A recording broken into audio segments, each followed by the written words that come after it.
What's happening, folks? Back with another reaction, back with some more punk rock. And we're going to listen to another tune by Creeping Tide, aka Ben Fraser, my friend in the acid techno world, who also produces tunes of a psychedelic nature under Sabretooth. But yes, ultimately he has been running with his punk rock project for the last few years, Creeping Tide. I've reacted to, I'd say, a half dozen or so of the tunes.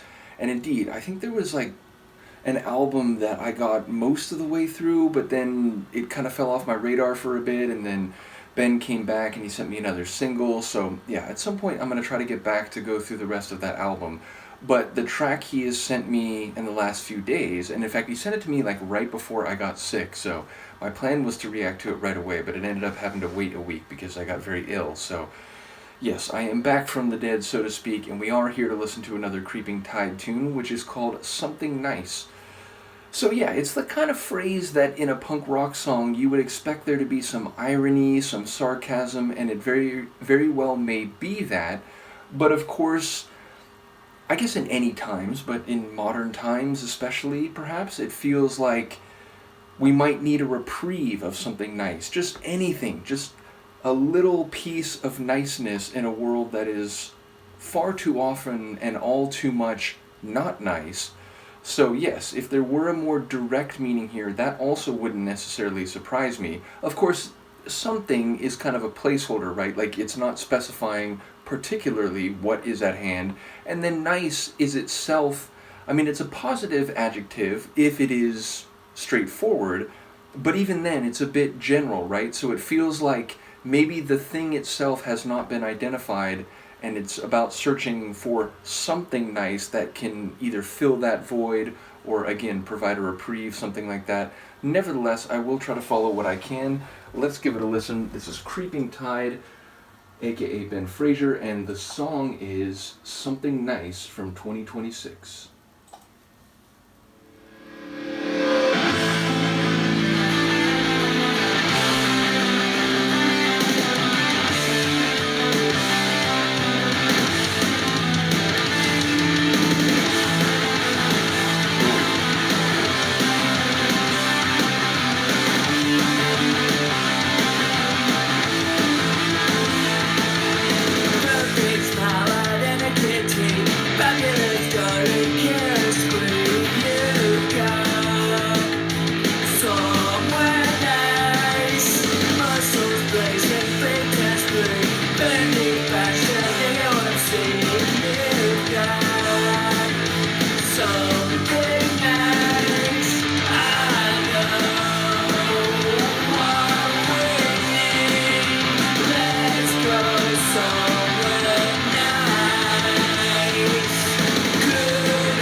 Love this riff.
again, the kind of very late 70s, early 80s vibes of Ben's tunes. It is a hallmark that I've heard among the Creeping Tide material, which is to say, and people who know me and my interest in punk rock, I like punk rock from different eras, and some bands that got started in the 80s have continued, on up into the present. Subhumans and Bad Religion, they've been around a very long time. And of course, there's other bands that I enjoy from the 80s and 90s. But fair to say, I like different kinds of punk, but maybe my favorite punk especially is that like early 80s, like early to mid 80s flavor. And it does feel like Ben's work as Creeping Tide, it's really an homage to that old school sound. And in a way, like it's both sonically like that, but vocally it has, again, a bit of the sound of that, he's got the scratch. I keep mentioning his vocals like fit the vibe of his tracks in a great way, and this is another example, and there's a couple moments in there where the scratch and the rasp like really stands out, so shout out for that particular aspect. And yeah, like, okay, so he's saying like, let's go somewhere nice, and kudos and congrats, you've got something nice, which on the surface of it, those could be more sincere or genuine things, but then there's lines about like, hashtags, and it feels like there is a like, oh great, yes, that's nice, you've got something nice, and like it feels like there is a bit of a critique, a bit of a sting to the usage of the phrase something nice, and that this might be indeed a commentary on our times, and what people get up to or what they do with their time and effort and their interest, and that I guess for them maybe it works, but it's perhaps indicative or telling of the world that we live in. So yeah, I don't know, I guess my thought is that like there were moments where I was leaning more toward this could be a sincere usage of the phrase, and then other moments where I was like, oh, it feels like maybe there is a bit of bite to the usage of the phrase. Either way, I do enjoy that guitar riff especially, and not only did it have this edge to it, but it also had melody, and then there was a part in the back half where it seemed to flourish a bit and go into like maybe not a full solo, but definitely there was an interlude where the guitar kind of came to the fore and flourished a bit.